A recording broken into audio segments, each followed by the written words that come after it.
I am not going to ask questions. I am no journalist. You will be asking and I'll be answering. That's how it goes. Anyway, let us wish that this meeting becomes open, frank and dynamic. The meaning of these meetings, like previously, is to have poignant and acute discussions that will bring hot news for all the agencies. The agencies present here are responsible for more than 75% of all the information flows in the planet. We're not going to stick to the rules of procedure and alphabetic orders. Let's stick to one rule. Let's give the first word to the female part of the journalists, Madam Kshimbayeva, Director General of the Kazakhstan Teleradio. Please, first question to you, Madam Kshimbayeva. Thank you very much. Mr. President, I have two questions for you. Recently, you finished your state visit to Kazakhstan. This visit was very successful, and I can definitely say that it was one of the most meaningful events on the bilateral agenda this year. As part of the visit, you and our President, Mr. Tokayev, adopted a joint document on the foundations of friendship, good neighborliness between Kazakhstan and Russia. My first question is, how do you see the importance of this document? And the second question is, one of the most discussed topics of your visit was the Amur tigers, gifted to Kazakhstan by Russia. President Tokayev said this present was the main feature of this visit. Can you say that this gift of Amur tigers was more than just an environmental project, but rather a vivid symbol of trust between our countries? Thank you. Thank you. We enjoy great success in the development of relations with Kazakhstan. I would like to point out that our friends and partners from Kazakhstan are not very easy partners, I will say. We have rather pressing disputes on many issues, including the financial relations, industrial relations, the conditions for investment activities, and certain investment and major projects. But both sides are willing to seek compromise that would not just fit both sides. We're talking about a compromise that would contribute to achieving our common goal, the goal of improving the well-being of the citizens of Kazakhstan and Russia. We all understand and know it. We are linked by many centuries of common history, and we have our well-known advantages that we inherited from the times of old, when we used to be a single state. First of all, this is about cooperation, unified transportation links. And you are asking your question in the Russian language. The language is also an important factor of our relations, and in certain cases it also gains an economic dimension. We understand each other perfectly, we speak the same language, and there is a great interest in continuing to build upon the advantages of our educational systems. We see that the level of educational system in Kazakhstan is growing. We see new trends in the educational field in the Russian Federation. You may remember that together with the President of Kazakhstan, we attended the opening of the Serious Educational Cluster. It is a renowned system that offers good ways of finding and supporting talented kids, and Kazakhstan surely has a lot of talented children. The main goal is finding them and supporting them. This is one of the areas of our cooperation with Kazakhstan. The energy field is also important, as well as industry and space cooperation. And we also have another major project related to the construction of a nuclear power plant in Kazakhstan. Let me note that Kazakhstan is a country with vast natural resources. They are highly demanded all across the world. Primarily, we are talking about fuel for nuclear power plants. We cooperate in this domain with Kazakhstan, and we enjoy successful cooperation. I am sure that using our own natural resources and using our joint capacity, Kazakhstan will achieve great success, solving numerous challenges in the area of energy in order to diversify its energy resources. Up to 20% of the resources of Kazakhstan and up to 20% of the energy, electrical energy, will be produced by Kazakhstan using nuclear power. We will continue mining uranium. The fact that we will construct nuclear power plant in Kazakhstan is not as important. The more important fact is that we will create an entirely new industry. This will require professional training and organizing joint production. We will work on it together, and this is a very important area both for us and for Kazakhstan. We will also continue cooperation in the area of outer space and in industry. We will keep strengthening humanitarian links. As I said, education plays an important role. There's a great number of Kazakh students in Russia, and we are grateful to the President of Kazakhstan for initiating the establishment of international structures to support the Russian language. I believe that this is a forward-looking initiative meant to preserve our relations and keep building up upon them in all the areas, including the humanitarian area. Speaking of the Amur tigers, this is a natural occasion. We are thinking about the restoration of the environment, of nature, of flora and fauna. We also receive help. For example, Tajikistan gifted us snow leopards. We are thankful for that to our friends from Tajikistan. We have done a lot in order to preserve the population of the Far Eastern tigers. These are the largest tigers, the largest species of tigers in the world. They originate from the Russian Far East. Similar tigers used to live in Kazakhstan. And if we can help our friends in anything, in this case we're helping our friends in Kazakhstan, we will keep providing such help. I've seen it. It was quite impressive. By the way, we were organizing a so-called Tiger Summit. Many countries in the world are concerned with preserving the populations of these wonderful animals, and I hope that our cooperation in this area, as well as other fields related to the environment, are very important. I would like to touch upon a pragmatic issue of the usage of transborder river resources. We have something to discuss here. We're doing a lot in this domain. Rest assured that everything will be implemented. Thank you. Mr. President, to your left, Mr. Wu Hua, representing the Xinhua Agency. You may remember that a few weeks ago he organized an exhibition with TASS Agency during a visit to China, and now he is here with his question. Wu Hua, please.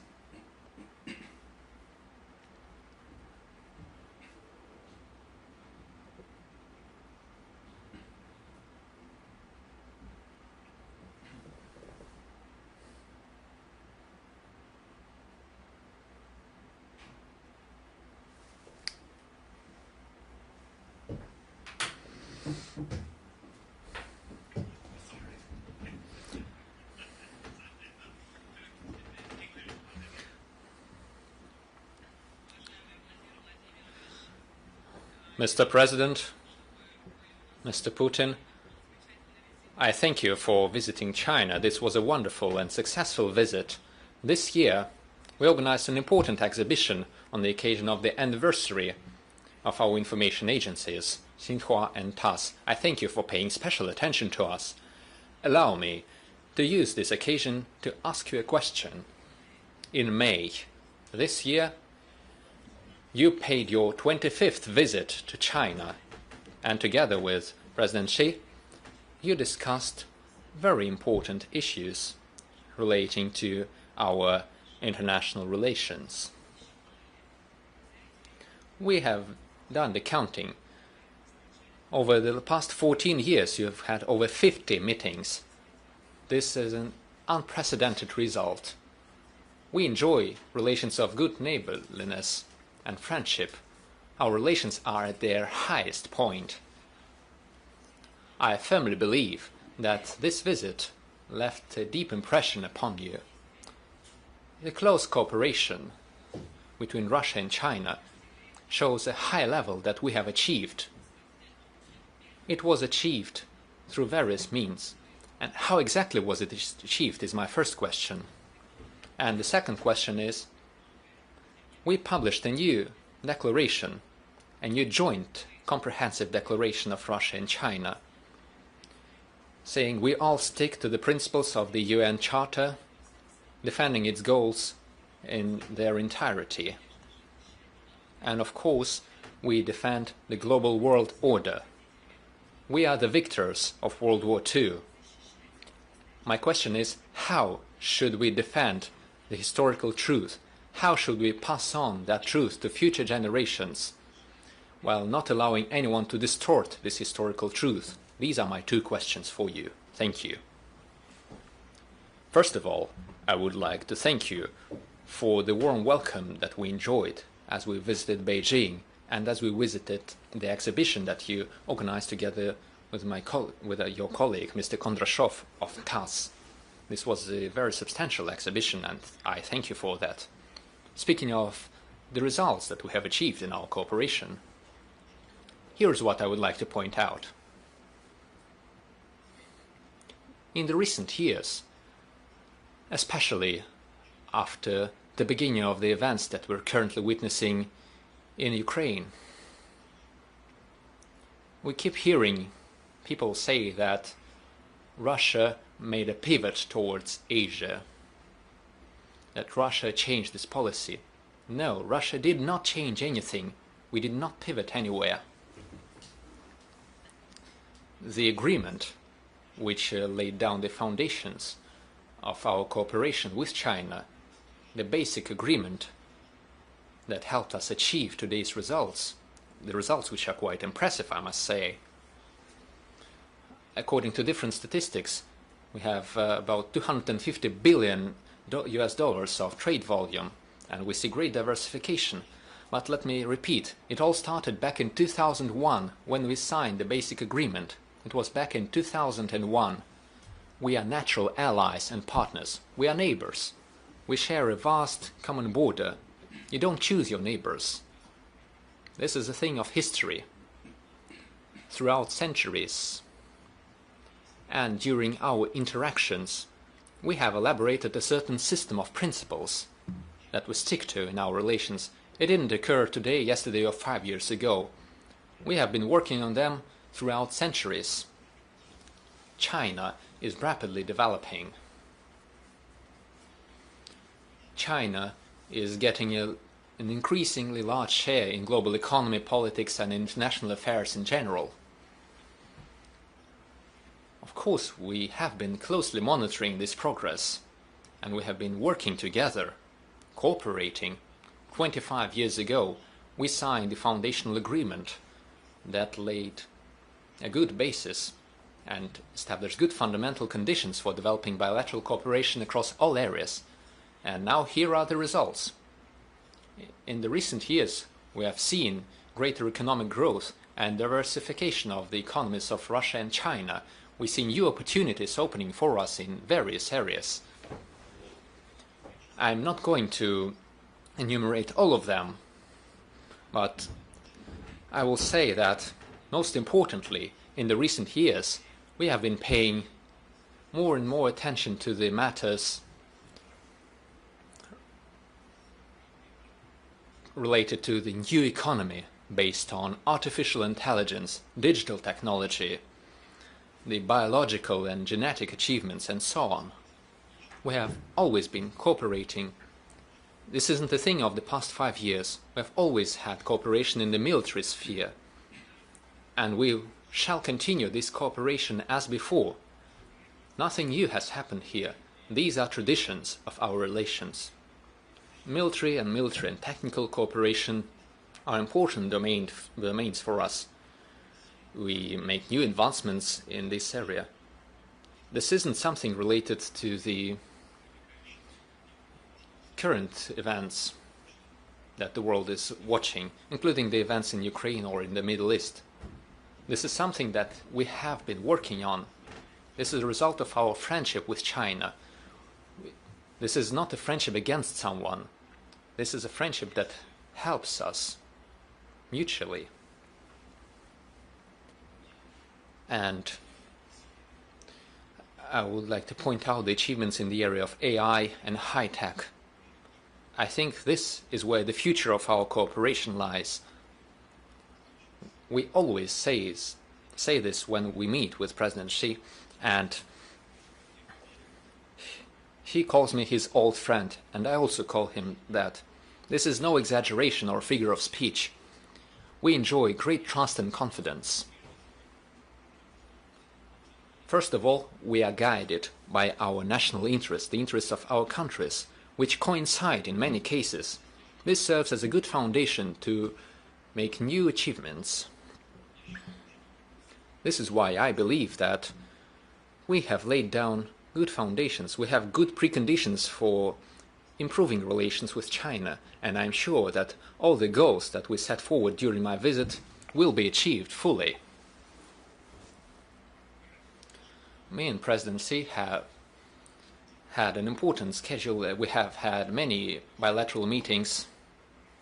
Our governments also maintain contacts. Our ministries and agencies maintain regular contacts, as well as our leading businesses, the companies, including those in the energy sphere. In this particular area, I think very soon we will have some pleasant news to announce for the global energy sphere. I'm talking about new agreements between Russia and China. Colleagues, who is going to be next? Vijay Joshi, Director General and Editor-in-Chief of the Press Trust of India. Well, thank you for this opportunity and for your hospitality. Mr. President, as you're preparing to travel to India for the BRICS summit in September, and the global community is watching the evolving dynamics between Moscow and New Delhi very closely. While the special and privileged strategic partnership remains the cornerstone for both nations, some observers say that India's alignment with Washington creates structural frictions with Russia. From your perspective, how will you serve to inject fresh momentum into bilateral relationship? What steps can be taken to ensure that Russia-India ties remain resilient against external geopolitical pressures? And how would you describe the India-Russia relations in this redrawn geopolitical landscape? In your words, please. Thank you. You gave the description yourself, and it is true, we enjoy a special privileged strategic partnership. That is how I characterize this relationship. It did not occur yesterday or 1 or 5 years ago. This is something we've been working upon for decades. Back in 1947, when the Soviet Union established diplomatic relations with the Indian Republic, we have been doing everything to support the establishment of a new state, a new independent state. And I'm glad to say that thanks to the hard work and the talent of the Indian people, India has made great and important achievements in its development. We all know very well, all those gathered here must know that India is one of the leading economies of the world that shows the highest rates of economic growth. And this is not something that comes out of the blue. This is a result of hard work that the government has been doing under the leadership of the Prime Minister Modi. Because these rates of development have been demonstrated by India, while plans and strategies are implemented, formulated by Modi as the head of the government of the Republic of India. We are engaged in a lot of joint efforts, and we hope that in upcoming years we will reach $100 billion in mutual trade. Now it's about $58 billion or $60 billion, but we have all the foundations to work more actively and to reach more ambitious goals. And we are not only talking about our plans in energy, including nuclear energy. Kulam NPP is now being constructed. And new platforms will emerge in terms of hydrocarbons. We will be continuing working together. We have one of the largest investment projects into the Indian economy in your country, and we will be doing mutual investments. Everyone knows that India is very active in the pharmaceutical industry, and our economic operators are ready to propose a lot of interesting projects. I'm not going to enumerate all of the initiatives, but we have already outlined long perspective plans that are of interest for both India and Russia. Your question seemed a bit strange to me. You said that the cooperation between India and the US creates difficulties in the relations between Russia and India. I don't think that this is the case. Distinguished colleague, why would you think that? We're ready, we're glad that India is developing its relations with all the countries. It's a great country, 1.5 billion people, a large economy, the largest democracy. As many people say, of course, it is only natural that it develops its economy in accordance with its interests, with those countries that it deems necessary. Another thing is that the US are trying to put pressure on India in some matters, for example, when it comes to cooperation with Russia on some tracks, but everyone has understood that putting pressure on Narendra Modi, that has the largest population in the world, is detrimental for international relations and for bilateral relations.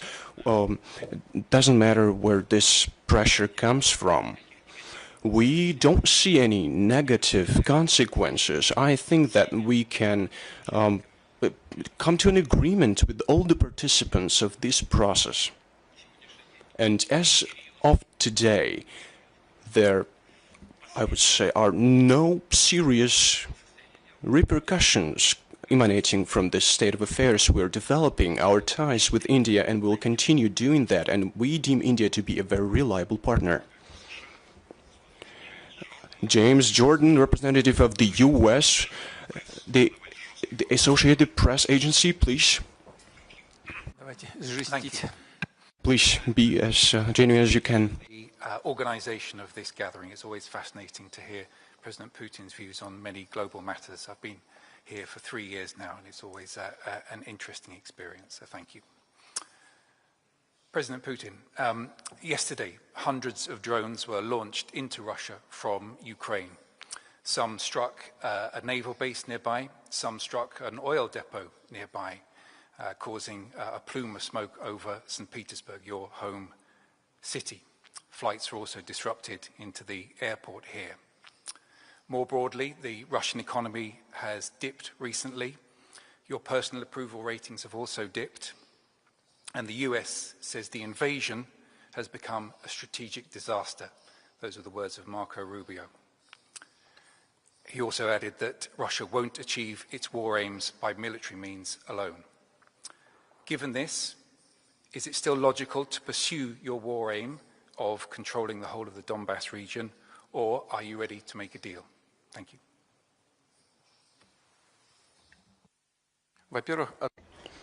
Thank you very much. One thing does not exclude another. We can control the whole Donbass region, and we can strike a deal. One thing does not contradict another. Why would you think that it does? You have referred to a statement of Marco Rubio. He's a very serious partner, and we stay in contact with him. Recently, I think he gave a speech in the Senate or in the Congress. As far as domestic policy issues go, it is a complicated situation. Someone supports him, someone attacks him. Secretary of State talks about his domestic matters, and it is of interest to us, but we are more interested in a real situation. You're talking about the conflict in Ukraine, so we are interested in the real state of affairs on this track. What does it look like? It looks as follows.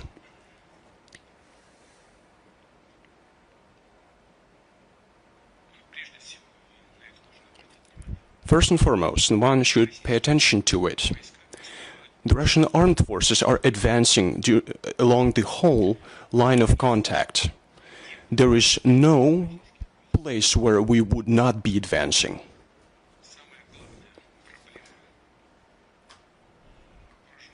The most important problem or issue of the Ukrainian armed forces is a critical lack of personnel, of servicemen.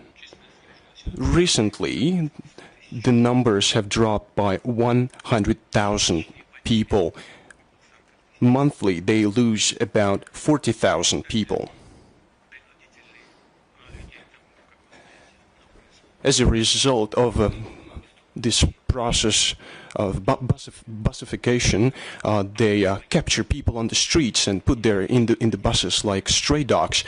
Monthly, they lose about 40,000 people on the battlefield. The compulsory mobilization gives them about 15 to 16,000 people. About 14,000 people come back from hospitals following their injuries. As a result, each month they lose about 10,000 people, plus about 20,000 people are deserters. In this year, so far, the number of deserters has amounted to about 60,000 people. Well, they drafted them in a compulsory manner, so no one wants to fight in Ukraine. The official figure is 200,000 cases have been initiated on the fact of being a deserter. That's one of the issues, but that's the most critical issue in place. It leads to the loss of territory and settlements.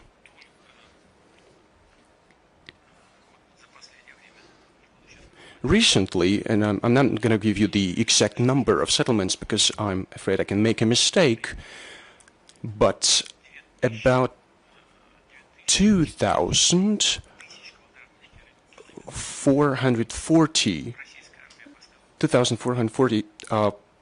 square meters of territory was captured by the Russian armed forces. We advance on a daily basis. You talked about the Donbas region. The Russian army, the Russian Federation has full control of the Lugansk People's Republic. And it has also acquired control of about 85% of the Donetsk People's Republic. Until recently, Ukraine used to control 25% of the territory. Now it controls about less than 15%, 80% of the Zaporozhye region are under our control. And this process is progressing every day.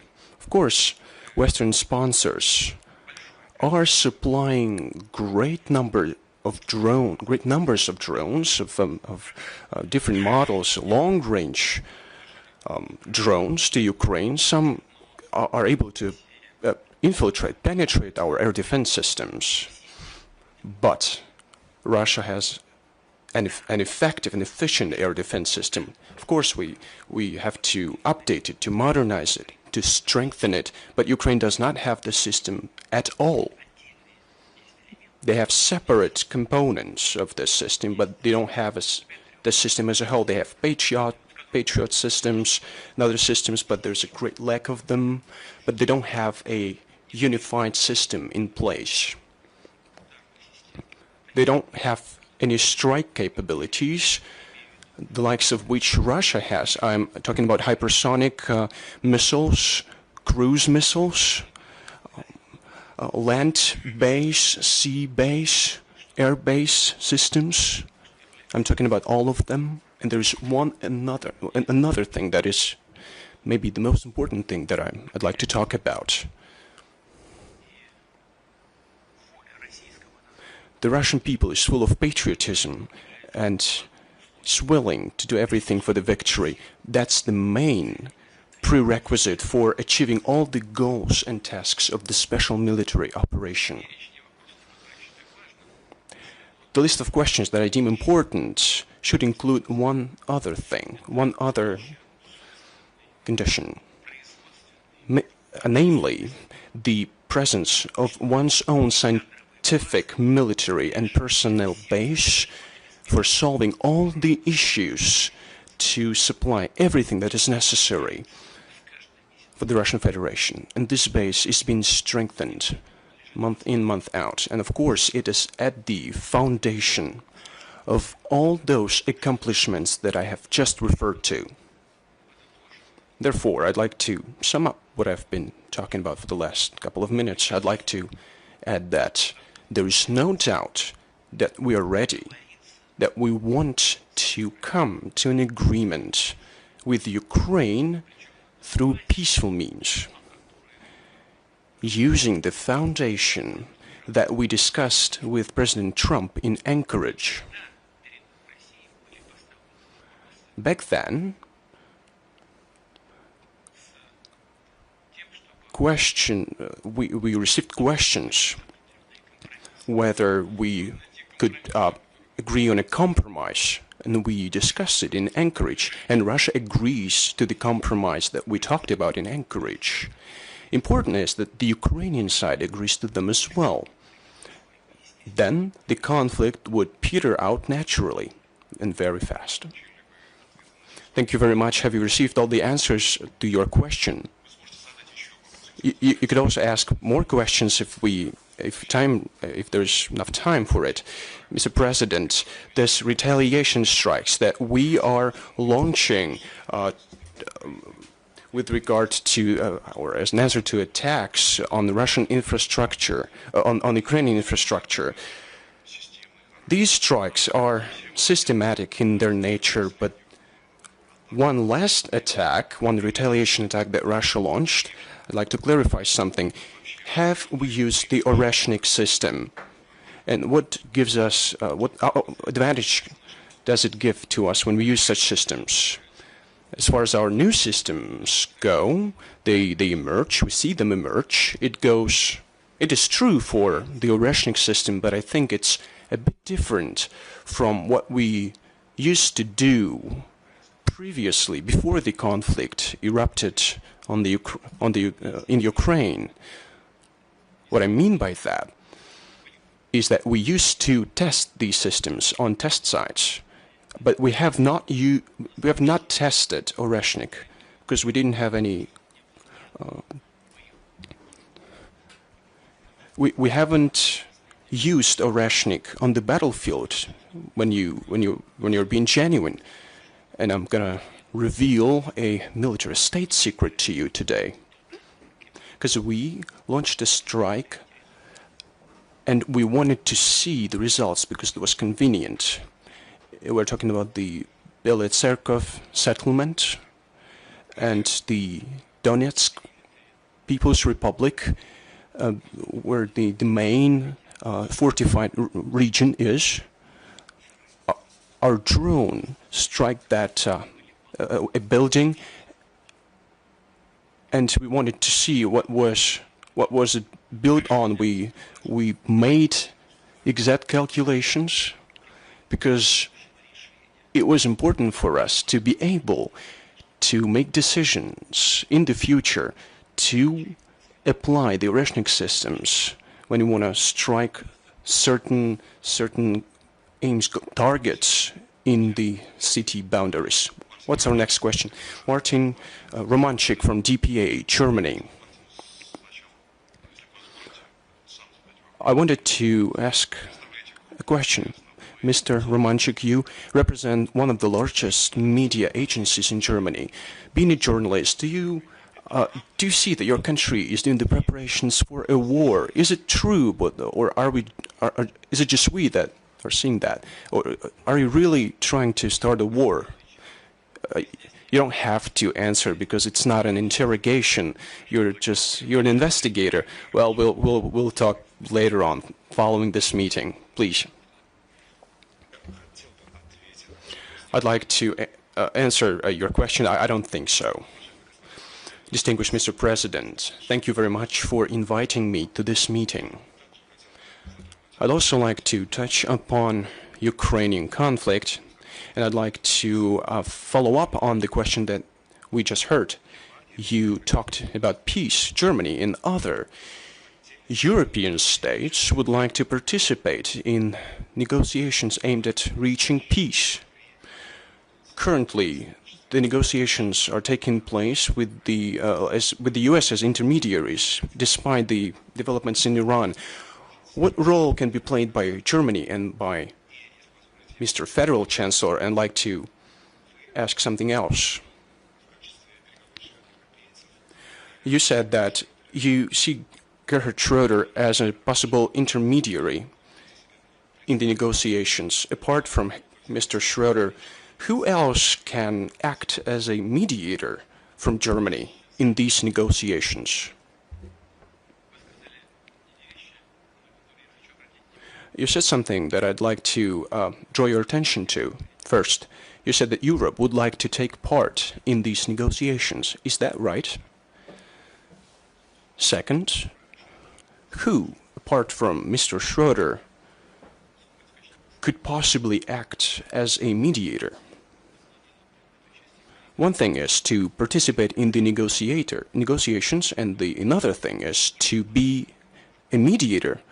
How can the European Union or separate countries of the European Union be a mediator if they directly abet the efforts of the country with which we have an open-armed conflict? They are engaged in this conflict directly. How can they act as intermediaries? Because if you want to be a mediator, you have to be neutral.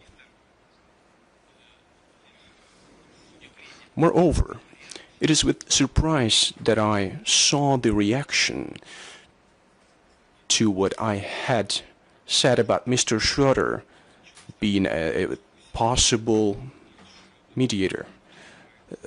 Discussion started. Mr. Schroeder is a friend of Mr. Putin. No, Mr. Schroeder is not a friend of Mr. Putin. He's a German statesman, one of the best to my mind, because he has his own opinion and he's brave enough to advocate his stances and positions. We don't see many politicians today that have similar qualities and similar character. Today, what we see in Europe is that the situation is quite complicated in terms of energy, but it is Mr. Schroeder who was building the infrastructure, for example, Nord Stream pipeline. Why? To provide the German economy with cheap, reliable supplies from Russia. It's more than that. He did not just ensure the supplies. He could provide that economic operators, the economic entities, bear mutual responsibility. We have good relations, that's true, but more important is that he pursues the national goals of his own country, but moreover, you can trust him. That's the main issue, the main essence.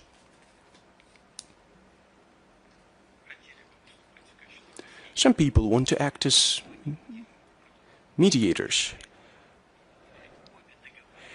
And both parties to the conflict should trust these intermediaries.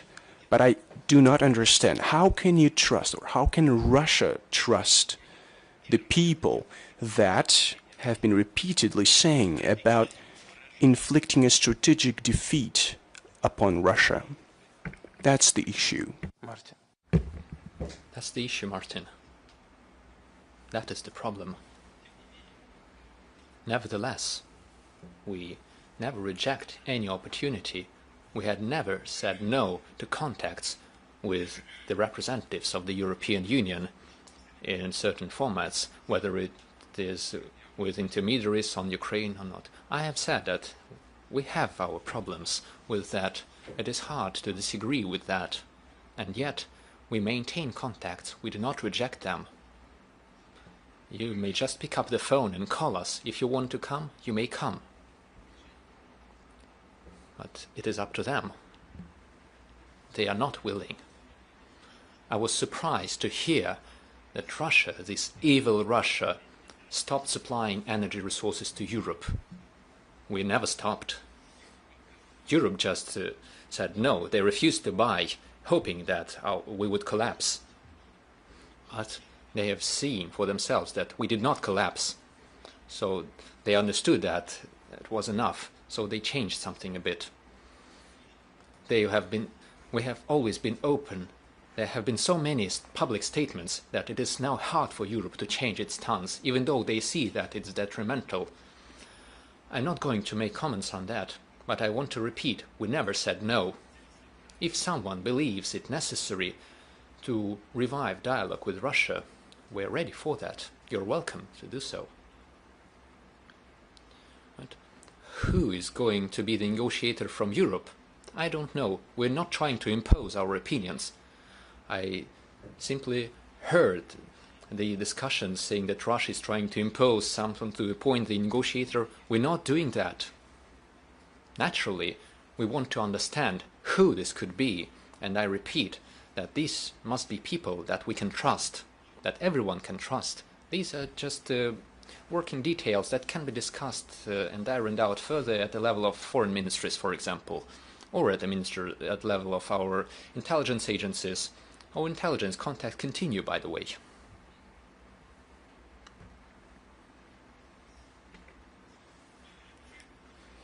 You mentioned Nord Stream, Mr. President. Currently, at the Economic Forum, we have members of the AfD party, Alternative for Germany. They speak out in favor of Russia renewing energy supplies through Nord Stream pipeline. What do you think about this political party and their result at the local and the federal level during the elections? What are your expectations of the party Alternative for Germany? What is your attitude to that? Thank you. On my part, it would not be very appropriate to give my personal opinions for political powers in the Federal Republic of Germany. We're aware, and I am aware, of the fact, correct me if I'm wrong, but this is how I've been informed. I know that AfD is currently ranking first in the rating of political parties of Germany. It overtook the Christian Democrats, and they have made great leaps, and they are far ahead of the Social Democratic Party of Germany. I'm not going to make any comments. I will only say one thing. In my view, this is all due to the fact that the leadership of this political party is capable of stating their clear positions in the interests of the German people and the German economy. They are not afraid to speak about that openly, and they are ready to fight for it. This is reflected in their political ratings and results. What is going to happen next and how things are going to progress on the political arena of Germany, I don't know, and I don't want to make any forecasts or predictions. Speaking of the views, we welcome all political powers of the Federal Republic of Germany, all those willing to restore and develop relations with Russia. Whether it is the AfD party or any other political force, we are open to working with everyone willing to work with us. Here's someone wishing to work with us, Belarus. The Belarus information agency Belta Mr. Andrei Mohor. Good evening. Mr. President, thank you for the opportunity to have this genuinely open discussion of the topics that concern everyone, not just those gathered here. The relations between Russia and Belarus, as stated many times, can serve as a benchmark for international relations, seeking balance between integration and the preservation of national sovereignty. Even in the Eurasian Economic Union, we don't see such levels of cohesion and cooperation. In your view, how can we overcome the looming crisis of trust in relations with all partners, our partners, who sometimes act with a view to destroy the relations? You're talking about the crisis of relations. Yes, the crisis of trust with partners from the post-Soviet space. In particular, I'm talking about the events currently taking place around Armenia. I see. There is nothing unnatural here. The political forces backing the current Prime Minister of Armenia have been openly saying this for a long time. There is nothing inherently bad about it. They're using certain Western standards and views, the European standards. I believe that any sovereign nation has the right to choose their own priorities, the way they see fit for the development of their own country and to reinforce their independence, sovereignty and economy, first of all. It is up to them to choose the relevant standards and partners. Here's what was the cause for our concern. It is the fact that Armenia adopted a law to begin. By the way, Mr. Lukashenko pointed that out. I even forgot about it. But this is the name of the law on the beginning of the process of joining the European Union. That's okay, nothing special. However, Armenia, as I said, and as discussed in Kazakhstan when I met my counterparts, Armenia is a member of the Eurasian Economic Union. We have our different standards, different technical rules and regulations, different agricultural standards, different transportation and logistics rules. There is a vast number of differences between us. I wish that in the future we could iron out all the differences in the standards of and the technicalities and the logistics and so on. There is a great number of technicalities which are very important for economic development. I wish that someday the standards of the European Union and the Eurasian Economic Union could coincide. That would create a vast economic space, as said by President de Gaulle, from Lisbon to the Urals and further to Vladivostok. But it is currently not possible. It is technologically impossible at this point. We have incompatibilities between the free trade areas of the Eurasian Economic Union and the European Union. So this is what concerned us. Armenia adopted a law, not just idle talk, but a law. So we asked our Armenian colleagues to make their choice. What direction are they going to take? This would define the future of the markets and the ways that the regulations would work within the Eurasian Economic Union. Just like in the EU, we have disputes and discussions on each matter. Sometimes we even go as far as to having very heated discussions. Sometimes every comma, every point matters. In practical terms, we're interested in the future of our interactions. This isn't just about energy resources, although it's an important component, one of the few components we have left as we coordinate our common policy. It is the common energy market. Even our colleagues in Germany are concerned about Nord Stream, naturally.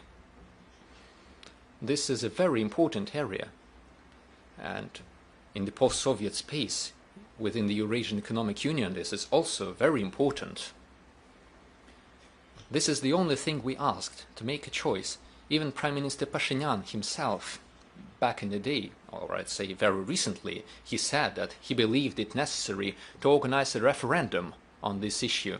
We only have one thing to ask. Do that as soon as possible. That's it. We don't have any claims against them. We maintain good relations with Armenia, and we will maintain them, whatever the decision they take.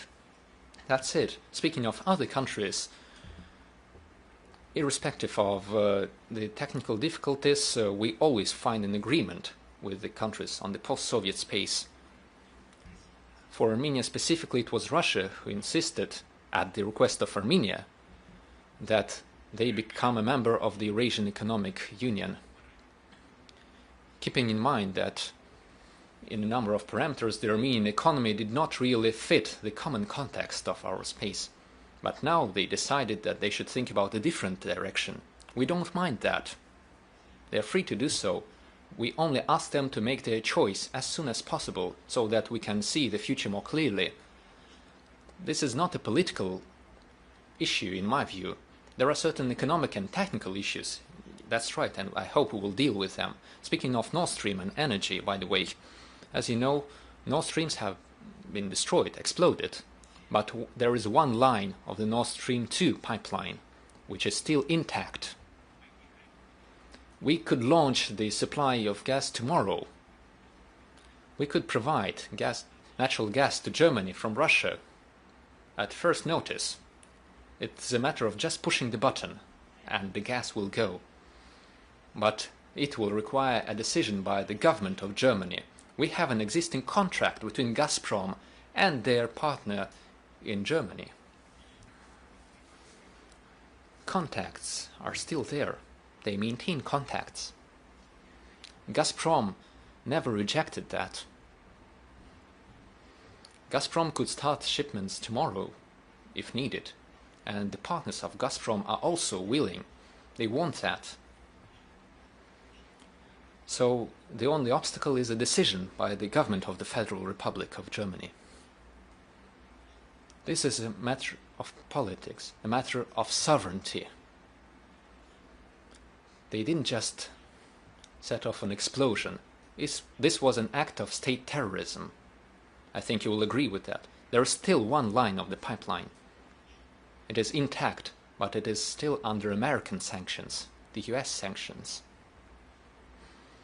If the government of Germany could find an agreement with their partners and lift the sanctions, then we can just push a button and natural gas will flow.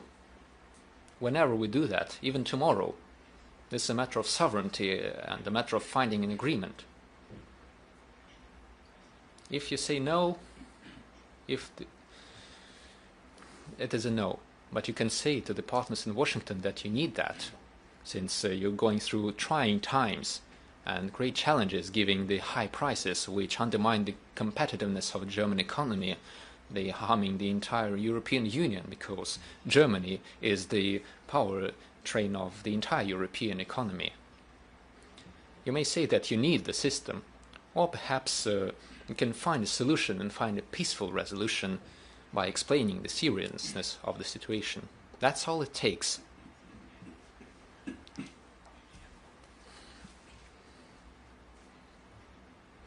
It's about 25 to 28 billion cubic meters of natural gas that can be supplied at first notice, even tomorrow. We are on the ready. But Gazprom should receive an answer from the German partners, whether they are going to accept this natural gas or not, because otherwise we will redirect it to other markets, to other partners. We can sell to them. But there is an existing contract. And it is not Gazprom who is not complying with the contract. Gazprom is at the ready. It is the German partners that is not taking the Russian gas, because they have their orders from Brussels and from Berlin not to accept the Russian natural gas. A ban. That's it. Let us continue. Next, please. MENA Agency, Egypt. The Middle Eastern Information Agency. Shukra Taref. Thank you very much, Mr. President, for inviting me to take part in this dialogue. My question is, what is your view of the role of President al-Sisi in establishing stability in the Middle East? What role can Egypt and Russia play in order to de-escalate the tensions in the Middle East?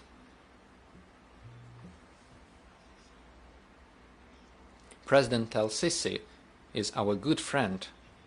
I have good personal relations with him, and it helps us develop bilateral links. We have stable volume of trade, and we have good prospects for the future. We have major joint projects. For many years we've been talking about establishing the Russian Technological Park in Egypt, in the Nile Valley, and we're currently actively working to implement the project of the construction of a nuclear power plant in Egypt. And I hope that it's currently 2026, and by 2028 the first energy block of the NPP will be launched. We're working very actively on this track. We attract a great number of local professionals and specialists in construction. This is a major project. We actively work in other areas as well. We have trusting relations in the area of political cooperation and international cooperation. We highly appreciate the efforts of President al-Sisi to settle all the situations in the Middle East. Currently, against the backdrop of the events taking place around Iran and the Strait of Hormuz, we forgot about the tragedy of Palestine, but it is still there. It is still there. And the President of Egypt has always made a great contribution trying to find a just settlement for the problems related to Palestine. And naturally, I would like to emphasize the Russian Federation believes that the fundamental solution to this issue is the establishment of a full-fledged Palestinian state. I know that the President of Egypt is actively involved in the agenda related to the settlement of the crisis in Iran. He maintains regular contacts with all the stakeholders in the process, and we also maintain contacts with him. We consult them and we hear each other. We listen to each other. And we take our positions into consideration. I would like to thank President al-Sisi for the attention that he is paying to the development of the Russian-Egyptian relations. This is very important. Egypt is one of our priority partners in the region.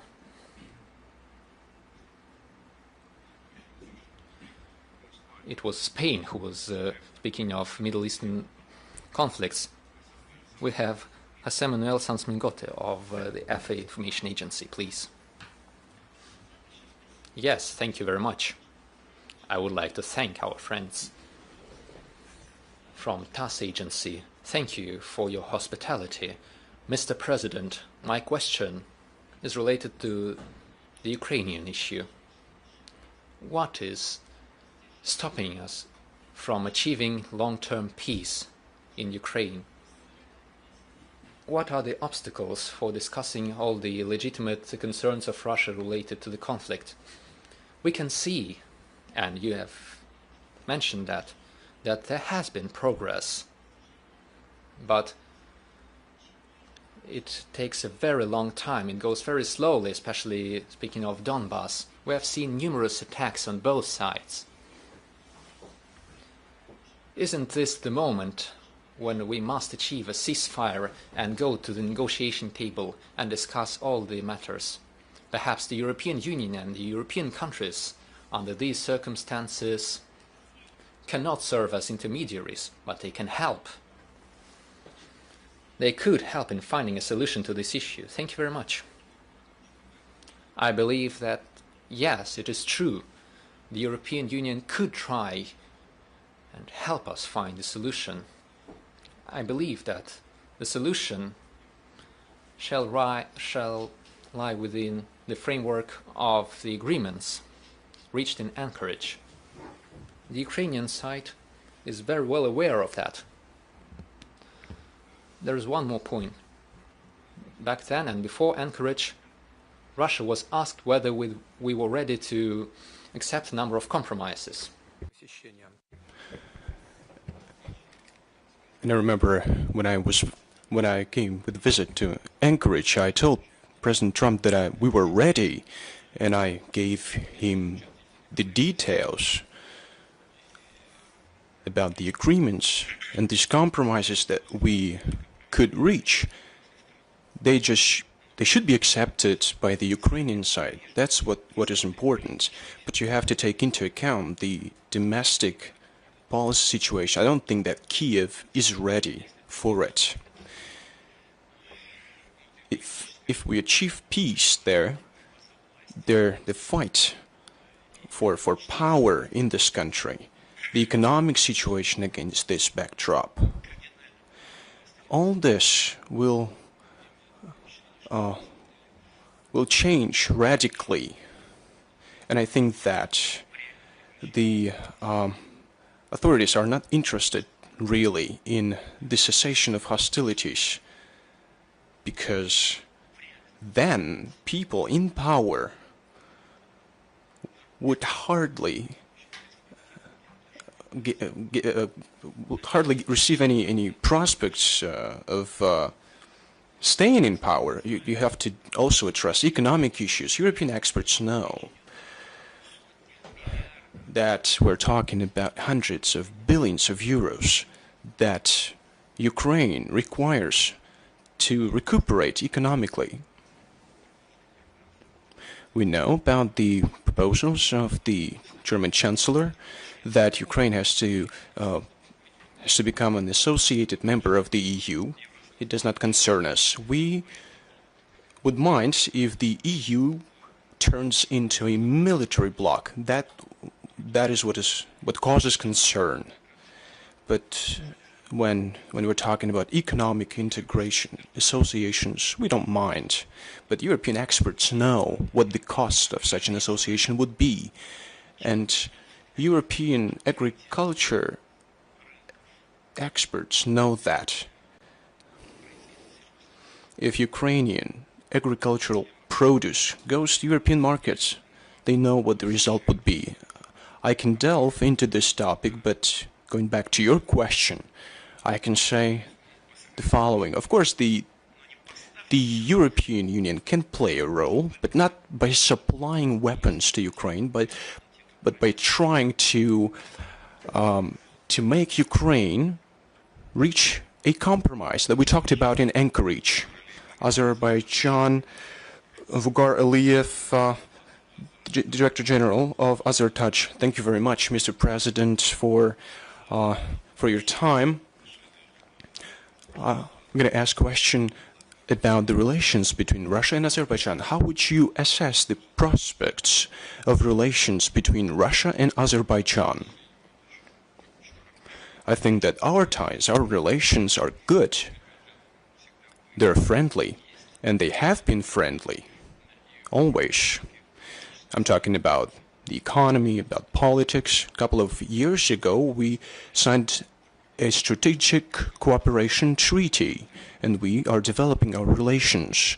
President Aliyev makes great efforts to fill this treaty with substance, and we see that in certain areas of our cooperation. I think that we have aggregated investment to the tune of $10 billion. And we have a lot of enterprises with Russian capital working in this country. We closely cooperate in the humanitarian domain, and there is a large number of Azerbaijani nationals working in our country, and they make remittances to their country, and we are trying to organize it in a civilized manner. There are a lot of issues, matters that are of mutual interest. In logistics, we know about the North-South International Transport Corridor. Of course, it has now slowed down because of the events in Iran, but it is of mutual interest to both countries, and we're very thankful to President Aliyev for providing assistance in sending humanitarian aid to Iran. The Azerbaijani side has demonstrated its efficiency in this regard and responded to our requests. It is very important, it was very important to mitigate the situation.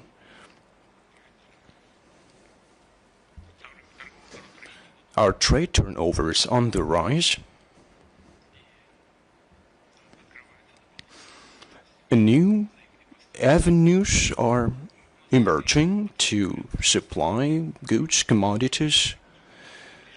There are some areas that I think we cannot talk about yet. I'm talking about the energy sector first and foremost. I'm going to meet President Aliyev and we will talk about it in detail. I think that the two countries are establishing the relations in a positive manner. Thank you very much. Colleagues, who's next? Kyrgyzstan, the Kabar Agency. Mr. Shemirtaliyev, thank you very much. Mr. Kondrashov, Mr. President, thank you very much for the opportunity to be here. Thank you. I'd like to ask you two questions. Mr. President, the President of Kyrgyzstan said many times that the Central Asia should become a region of peace and live in good neighborly relations with everyone. The selection of Kyrgyzstan to the UN Security Council was a very important event for our country and for the whole region. In your opinion, what role can be played by the Central Asia in strengthening the international security in the upcoming years? This year, Bishkek hosts the SCO summit amidst growing challenges and instability. What joint initiatives within the SCO are priority initiatives Russia thinks for strengthening the regional stability, security, and what can Russia propose, what initiatives can it propose during the summit? As for our initiatives that we can put forth during the summit, we're going to be aiming or be guided by the initiatives of Kyrgyzstan, that is the host country of the summit. We know that the President of Kyrgyzstan and all our colleagues are hard at work thinking about it. Our competent government bodies are in close contact. Our foreign ministries, our economic agencies are closely cooperating and they're coordinating these processes, and I'm confident that necessary compromises will be reached. Generally speaking, we hope that it's not going to be about words only, but there will be progress. The association was first established as a tool for addressing border areas issues between the People's Republic of China and the former Soviet republics bordering with China, but I think it's now made up of 27 countries. It's a very serious association. We are engaged in serious efforts aimed at economic integration. Maybe not everyone has noticed it, and it is an important factor in regional affairs. 27 countries, just think about it. It's a very serious matter. Important is that the Central Asia, with all its resources, with its vast territories, with the growing populations, the Central Asia increasingly attracts the attention of the international community. Because, first and foremost, it has a vast economic potential, and everything that is now being done within the organization will of course be of interest to both Russia and our partners. And we wish every success to our Kyrgyz friends, and we will be doing everything in our power to make our contribution to make this summit take place successfully. France and Great Britain. Let's start with France. The France press main managing editor, Birasay. Please, you have the floor. Good evening, Mr. President. I have a short question with regard to Ukraine. Mr. Zelensky, the economy is going to touch upon it. We see that there are certain difficulties because military expenditures have grown because of the special military operation. Is it possible that the Russian economy will withstand these difficulties? My second question is about Mr. Zelensky. If you are going to negotiate with him to sign a peace treaty, what would you say to him? And do you think that he's a legitimate leader of Ukraine? Whether Mr. Zelensky is a legitimate representative of Ukraine, I would say that lawyers should deal with this issue, should answer this question, should analyze this in detail. Of course, if we reach this stage of signing documents, it's not our whim. You understand? Any country in our position should sign documents of this kind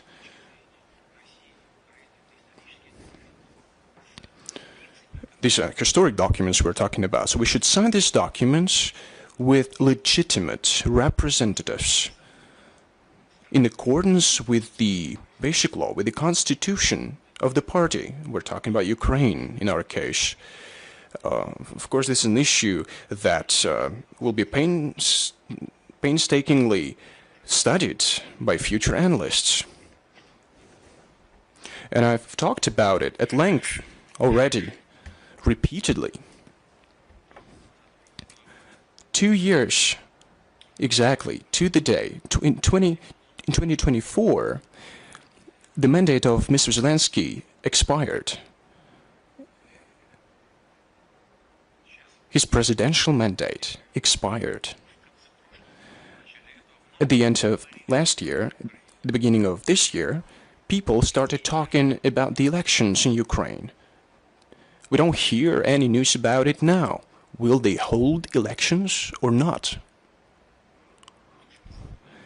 We should ask these questions because this is important. No one is talking about it. If they decide to organize these elections, when is it going to happen? And the result is also very important. According to the Ukrainian constitution, the presidents can only be elected 2 times. 5 years each term. If you take the position that President Zelensky prolonged his mandate in a legitimate way, well, 2 years have elapsed anyway. What is he going to do now?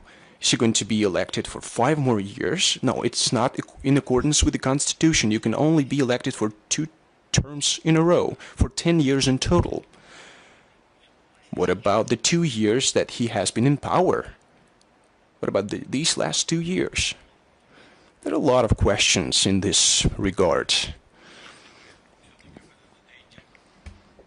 But if it so happens that we sit on the table and are ready to sign the relevant documents, if there's a wish to use peaceful means to put an end to this conflict, and Russia wants to do that, so if that happens, we'll find the people who would sign the relevant documents. It's important that they are willing to do that. It is very important, but it's a question for the lawyers.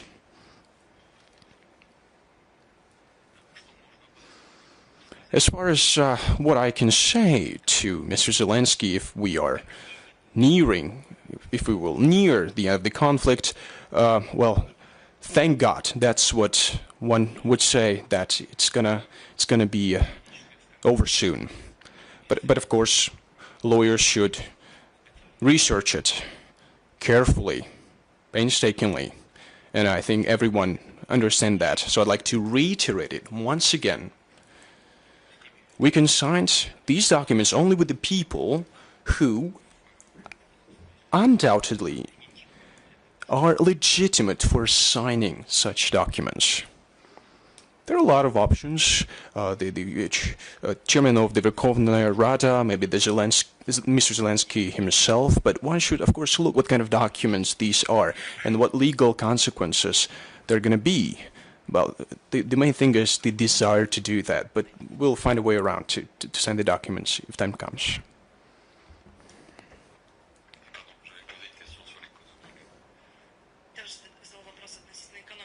I also asked about the economy, if you remember.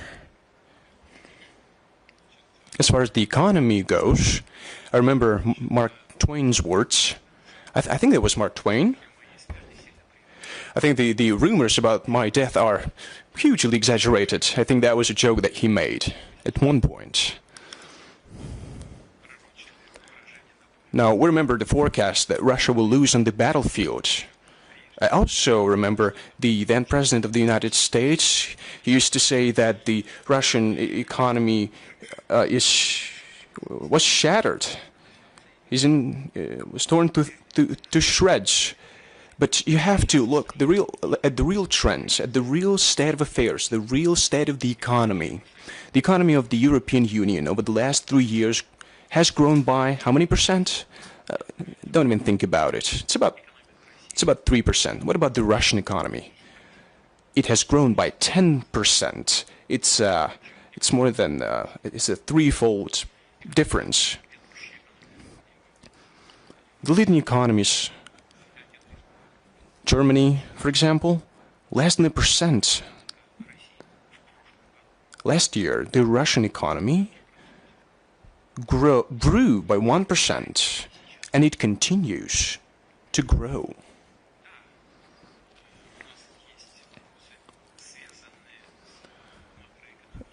Of course, we have some issues when it comes to macroeconomy. Rise in inflation, for example. The financial authorities, the central bank, have made decisions, harsh decisions, to suppress the growth of inflation, to reinvigorate the economic indicators. Those were hard decisions to make. For example, increasing the key interest rate. But these measures bear fruit. Year on year, if we take April, for example, our economy, not fully, but it is moving toward its target indicators. 5.4%. That is the indicator. I think it's a good result already. At the same time, our industry is also showing good results. It is growing.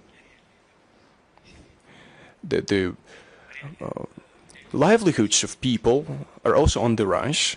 We're talking about 28% growth in livelihoods, thanks to the real growth of salaries.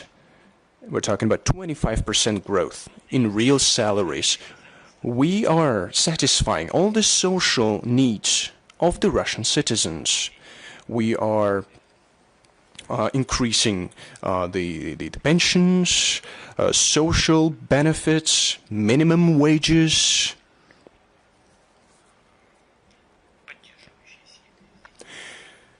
Different measures to support large families. By 2030, we were planning to decrease the number of people receiving less than the living wage. We wanted to decrease this number of people by 7%. But we have already achieved this task. Now it's 6.7%.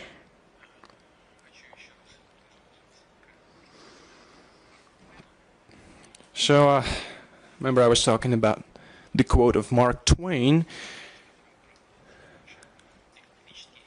But we see the events, the measures taken by our financial and economic authorities, they bear fruit, but the central bank has increased the key interest rate. Now it has reduced this key rate down to 14.5%. Many people think that it is not enough and we should keep reducing the rate.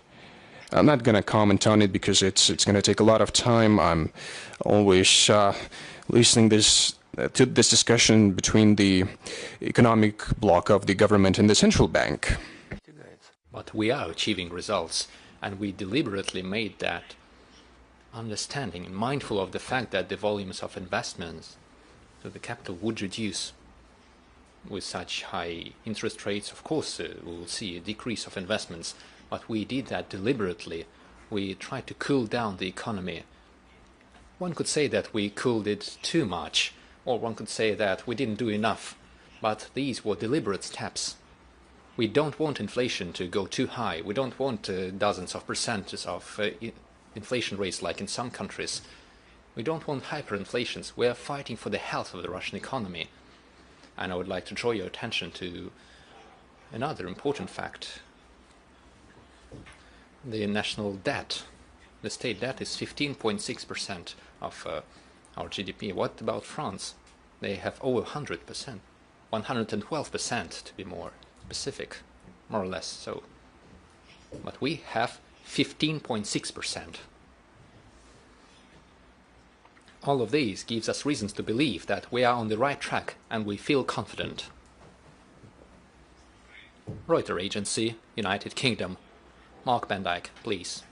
President, I've got two questions. The first is on Ukraine.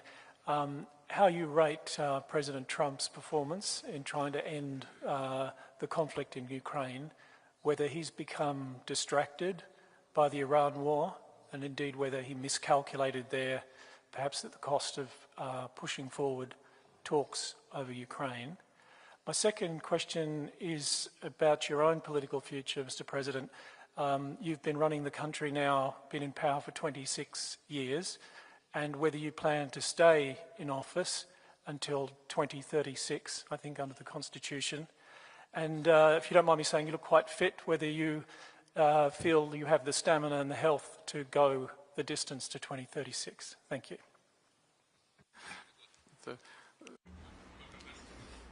Only God knows whether I'll have the health, whether I and you and all gathered here will have the health to live until tomorrow, the day after tomorrow, or even solve the tasks that we're faced with and to achieve the goals that we're setting.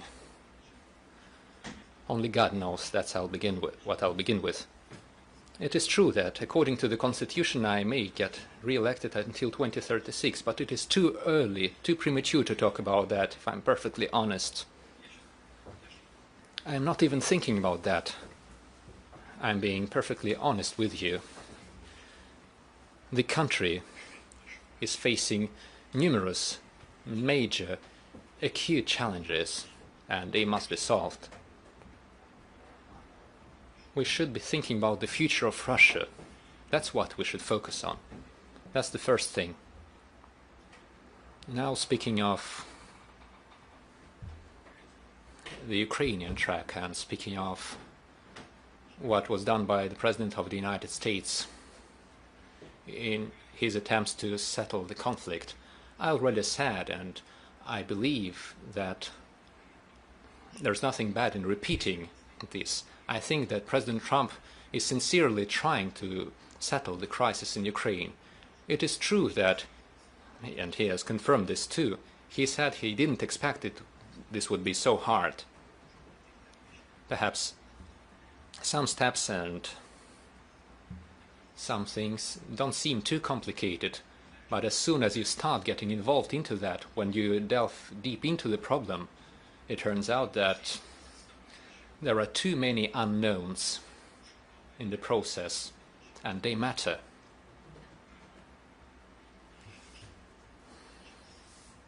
So now we are faced with an acute issue of settling another crisis, the Iranian crisis.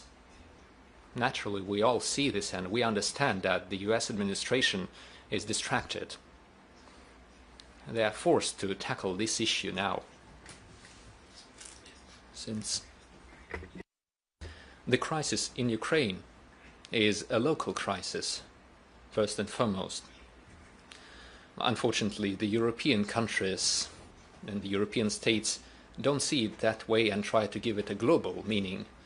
However, the crisis around Iran is definitely global. Take a look at how the closure of the Strait of Hormuz affected the global economy. That's it. And naturally, the US administration is focusing more on that. However,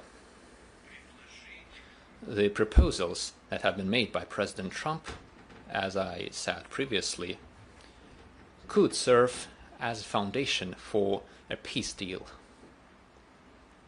So, answering your question whether the US administration is doing the right thing or not, I think yes, they are on the right track, and the proposals made by the Americans require compromises. And this would serve as a compromise for both parties, for Russia as well. And we agreed to those proposals.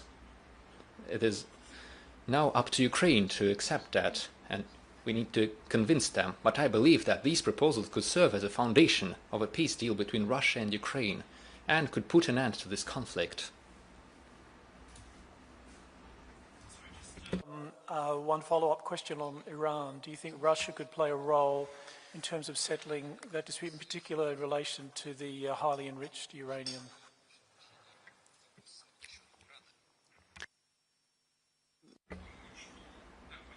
I think we don't want to impose our services upon anyone, but our proposals are known to the US administration. They are known to our Iranian counterparts and partners. In 2015, Russia did play a positive role, a quite positive role.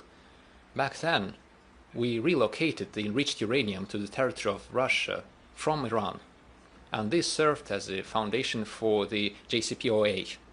The crisis was resolved, and the then US administration supported such steps. We implemented all of that, and we de-escalated the tensions. So then what happened? There is uranium in the territory of Iran. No one's denying that now. And what happens now? The uranium should be subject to IAEA control, and the entire global community, including the United States and Israel, from this moment on become part of the process of eliminating the highly enriched uranium, because this is under their control. The IAEA controls on paper, but everyone is involved in the IAEA activities. So we have the uranium. Here is the uranium, here is the volume, here is the quantity, here is the control regime, and here is the enrichment process. We have such capacity now too. We could do that and reduce the enrichment rate. But it is up to all the parties to take a decision. If they are willing to find a solution, we can do that. We did that before, and we are ready to do this now. We have good and trusting relations with Iran. This is a friendly state for us. As you know, we are carrying out the Bushehr construction project. We constructed a nuclear power block, and we continue the construction work. I believe that the Iranian leadership and the people of Iran trust us. They fully trust us. By the way, in the future, this uranium could be used, well, when we reduce the enrichment, this uranium could be used for peaceful purposes, for the nuclear power and other nuclear projects in Iran under the IAEA control. At least this is one of the ways of finding a solution. And in this sense, Iran, I think, could be satisfied with this solution. And all the other stakeholders, if they have any suspicions, they should also be satisfied with such a resolution. We would present the uranium, it would be openly and transparently relocated and put under control. Then there would be no issue, as I see it. I could be misguided, but I don't see what could be the problem here. Moreover, so originally this wasn't this year, but originally everyone agreed with this plan. But then the position started to harden, and we said, all right, if you say no, we won't impose ourselves. But our proposals are still there, and we are ready to provide assistance like we did back in 2015. If they say no, that's a no. But we hope that the stakeholders in this conflict would find a different solution. If there is a different solution, we'll be glad and we will welcome it. If they want something from us, we will support any steps aimed at finding a solution and would de-escalate the situation. Mr. President, we've been working for 90 minutes. We could go on for 20 minutes. Could we take a couple more questions? Because the President of Uzbekistan is coming soon. We have a meeting with him. So we have the opening of a nuclear power plant construction in Uzbekistan. I made notes to three colleagues, Martin Romanchik, Vijay Joshi, and Jose Manuel Sanz. Note 3 questions, friends. Please. Martin, please. Mr. President, 2 years ago,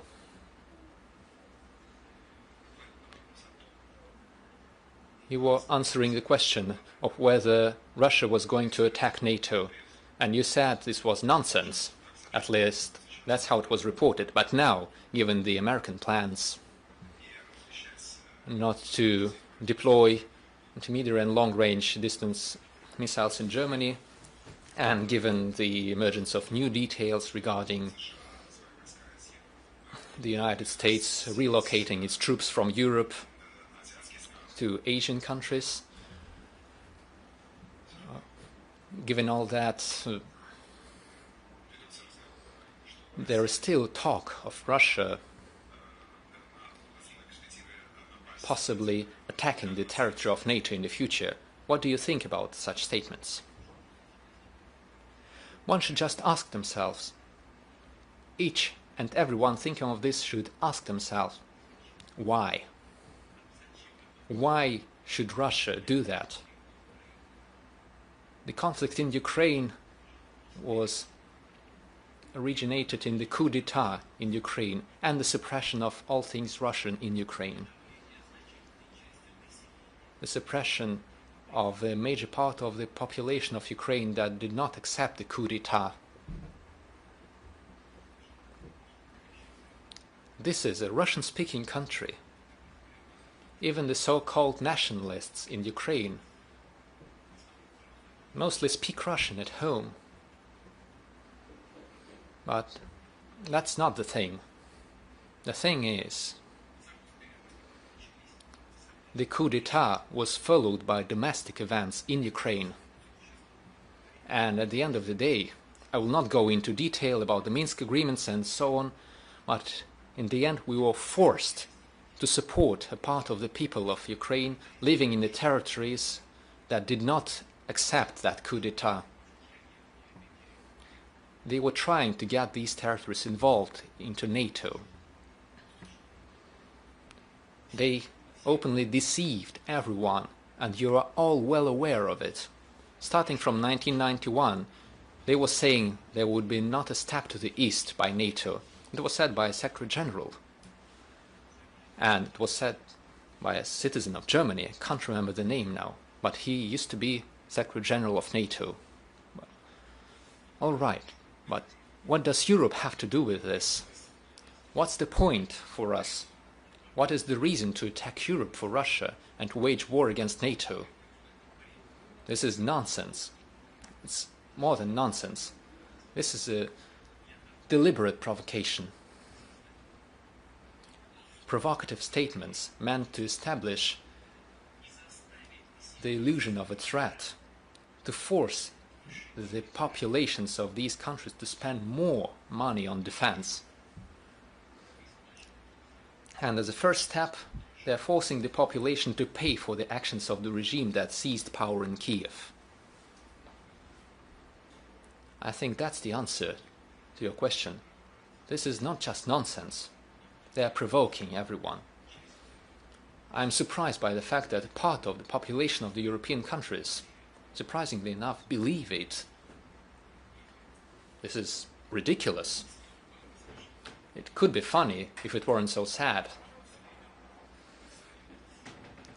We keep saying that one of the goals of the operation is the denazification of Ukraine.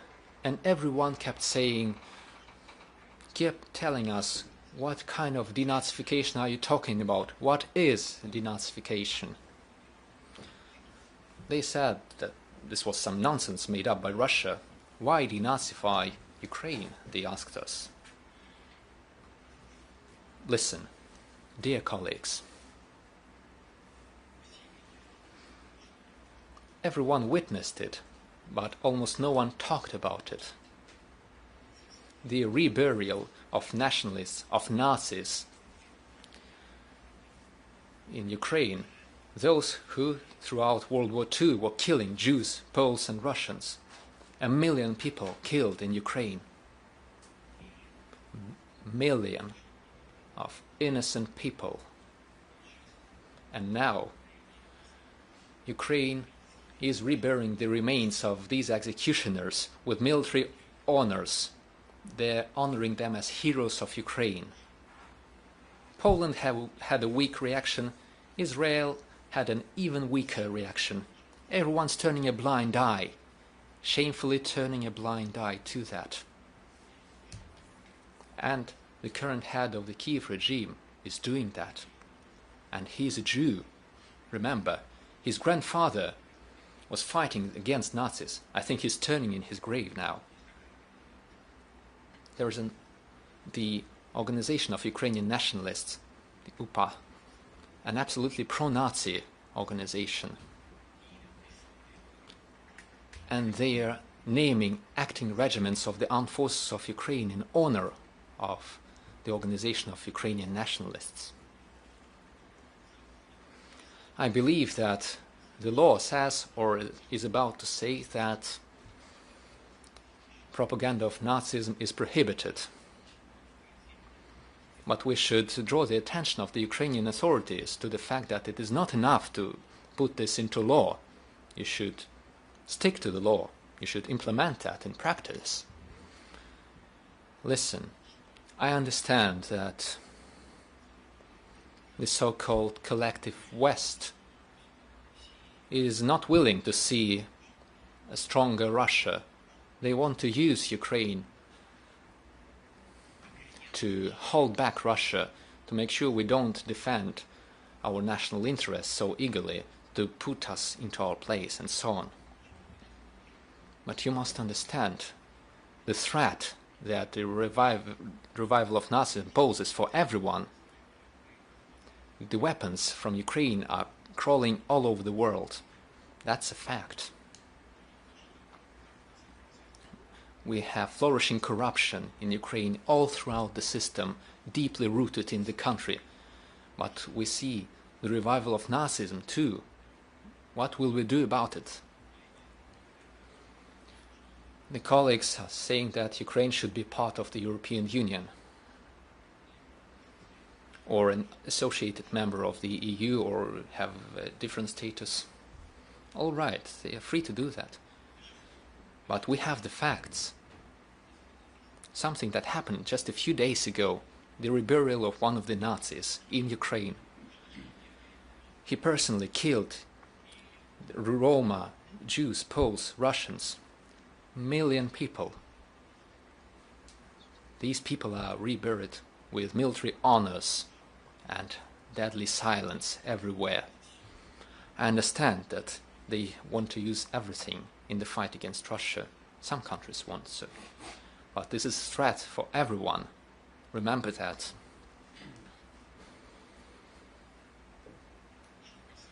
Now, speaking of the attack of Russia on Europe, this is nonsense. This is a way of provoking and fooling your own population to get more finances, to get more money for the fight against Russia, to secure the funds for the militarization of their economies. Mr. President, earlier in the interaction, you spoke about Russia's relations with China. You said it was not born yesterday. It has grown fostered over centuries. India has a similar relationship with China, but probably of a different nature. It's a difficult relationship. At the same time, India has a difficult relationship on its western border with Pakistan. I think you see where I'm going with this. Pakistan today is helped by China in military terms. About 80% of Pakistan's military hardware is of Chinese origin. China is also supplying technology, advanced technology to Pakistan, intelligence and military hardware. So this is causing some concern in India. You have very good relations with both China and Pakistan.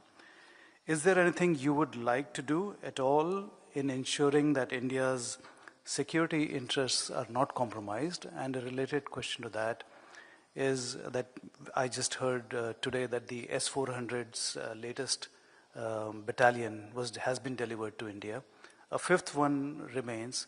What is the advanced technology that the fifth battalion will include?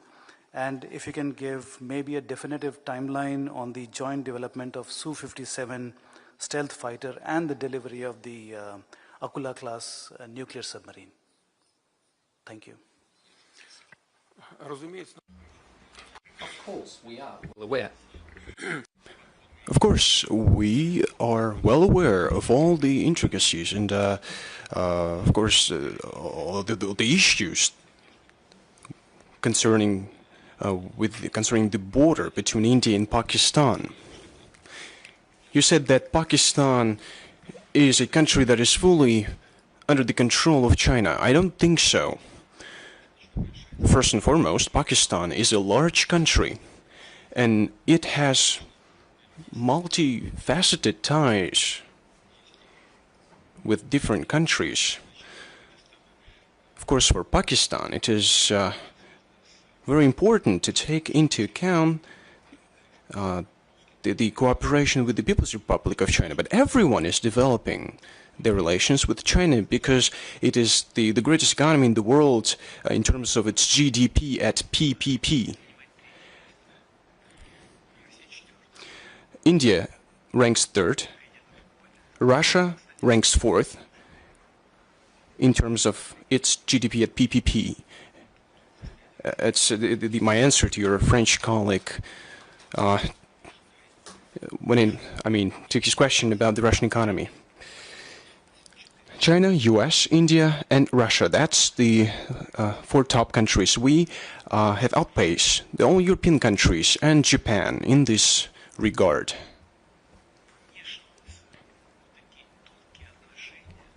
These are delicate, multifaceted relations between India and China, and interfering into them. It's not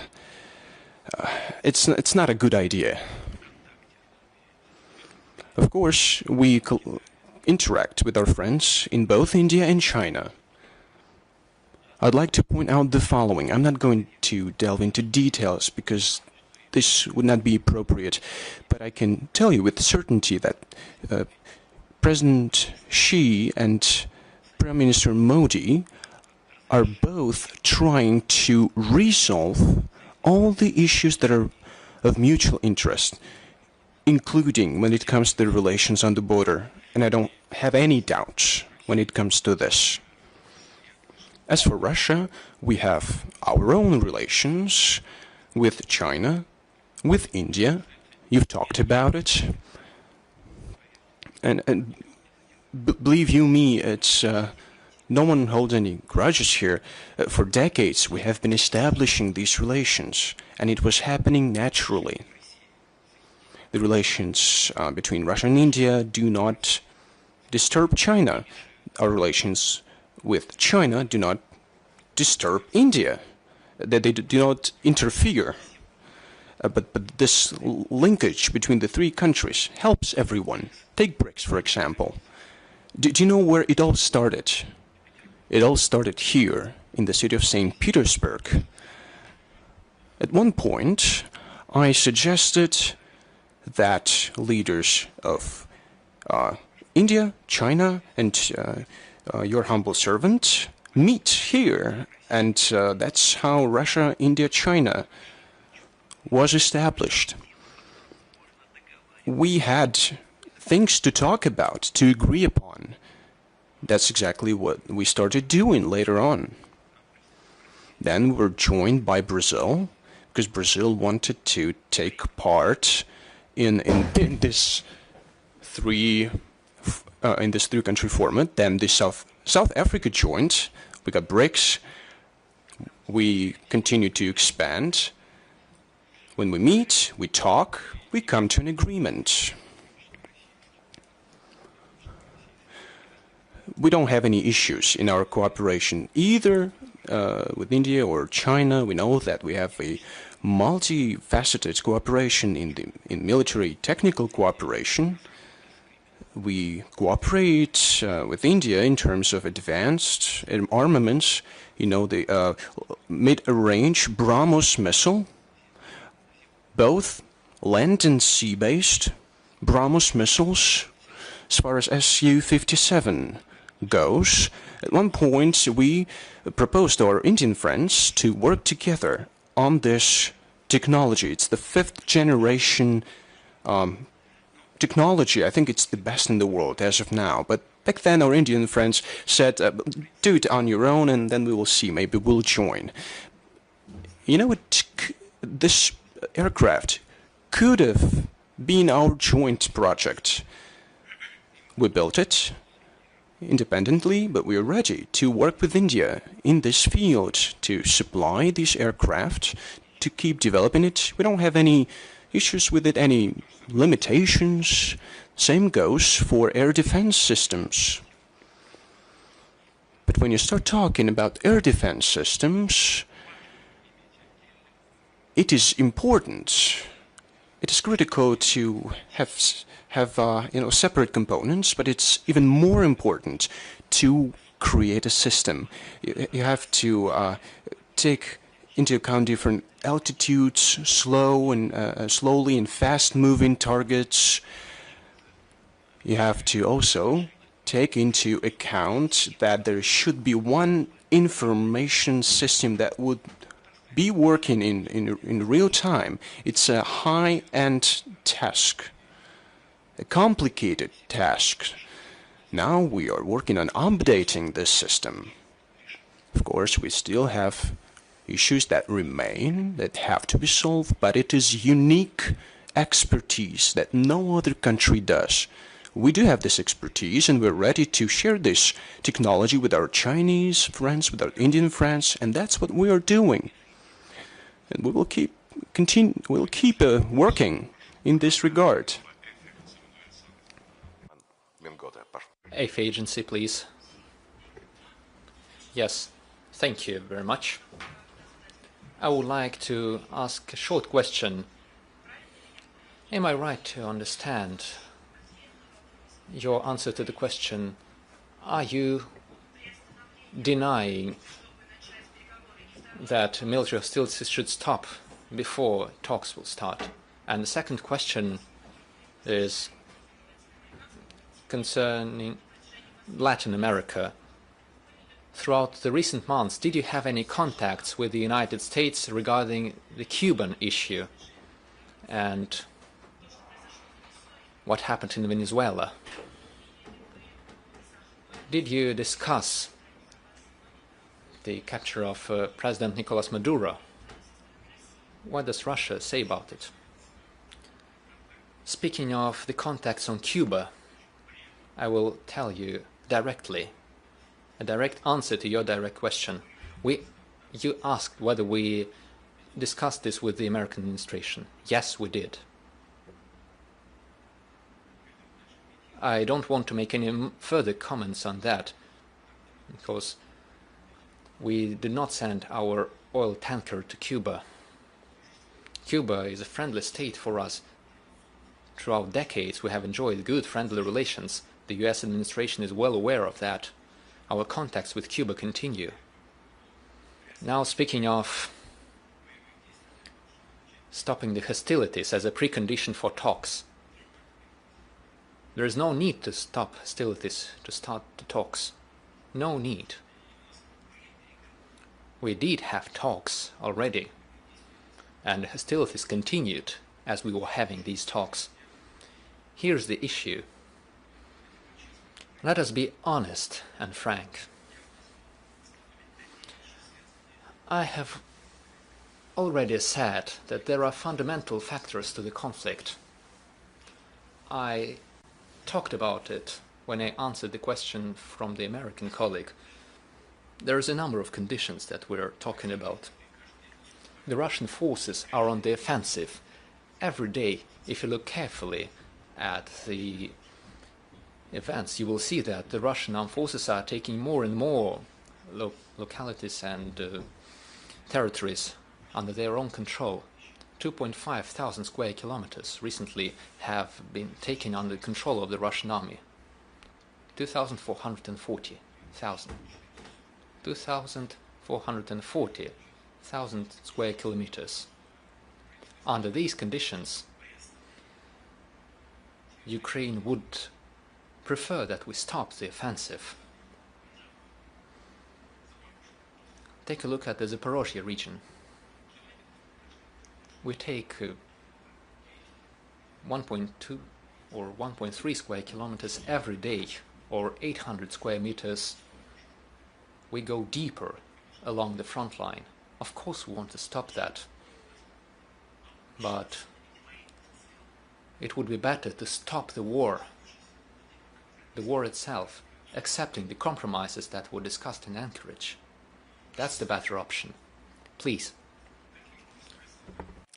Just a follow-up question to Russia's relationship with its European neighbours.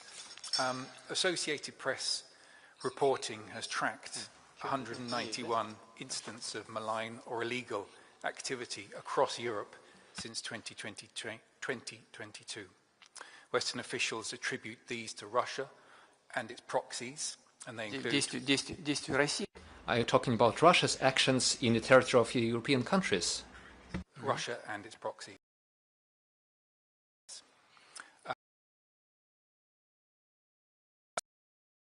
Cyber attacks and influence operations, Western have been tracked or proven.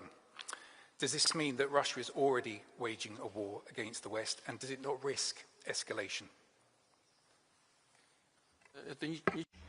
This does not mean anything. This only means one thing. This only means that certain political figures in the West and Western European countries are trying to enact aggressive plans against the Russian Federation. You mentioned certain attempts of cyber attacks, assassination attempts, and so on. And you said that these are only the proven facts, revealed facts. But what are the specific facts? What has been proven? What did one of the prime ministers of the UK say about it? Let me remember the wording. She said, highly likely, I believe. That's what she said. Yes, exactly. All you said is in the highly likely category. Where is the proof? Where are the facts? There is none. They are simply not willing to talk to Russia as an equal partner, but they will have to do that. We're in no hurry. Even if we took 9 pregnant women together, 9 women cannot give birth to a child in 1 month. The situation takes its time, and I think that's where we're moving. I think the situation is maturing slowly, but we're getting there. We are ready. We should stop the mutual accusations. If there is a will on the European side to work with us, then they should cast away their colonial thinking. They should talk to Russia as an equal partner. and together we shall seek options for finding solutions, complicated solutions for complex issues that have to be resolved in the interests of Russia and the European partners. We are ready for it. Thank you very much. Wait. We cannot ignore the women. Please. Thank you very much. I would like to learn your point of view regarding the energy crisis as a consequence of the Iranian crisis, and what is the future of this crisis?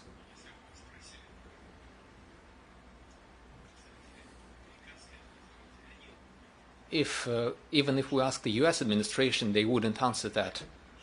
I don't think they have the final answer to this question. But there is no doubt that the people of Iran has proven that its interests should be taken into account as such crises are resolved. The people of Iran have shown cohesion and their will to fight. This is a factor that undoubtedly should be taken into account as we find a solution to this crisis. Naturally, this is a politically complicated situation for us, given the fact that over the past decades we have established very good neighborly and friendly relations with the Arab countries and the countries of the Persian Gulf. We maintain contacts with our Iranian friends, and we have always emphasized throughout these contacts, from the very beginning, we have been saying, especially since this took place during the Ramadan, we said that we called upon our Iranian friends to refrain from any military actions against other Islamic countries, especially during the holy month of Ramadan. However, the logic and the dynamics of the events were different. We believe that the efforts of the US administration and the efforts of President Trump and the consistent position of the Iranian spiritual leader aimed at defending the national interests of his country and aimed at seeking compromise. And we do see that both sides are seeking such compromises. And so we hope that this would end up in a positive result. The conflict would be over. If there is anything that Russia could do, we are always ready to provide assistance. If not, we would only welcome the end of the conflict along with everyone. These are mere speculations, saying that Russia is presumably the only stakeholder and the only beneficiary from the rising prices of energy resources.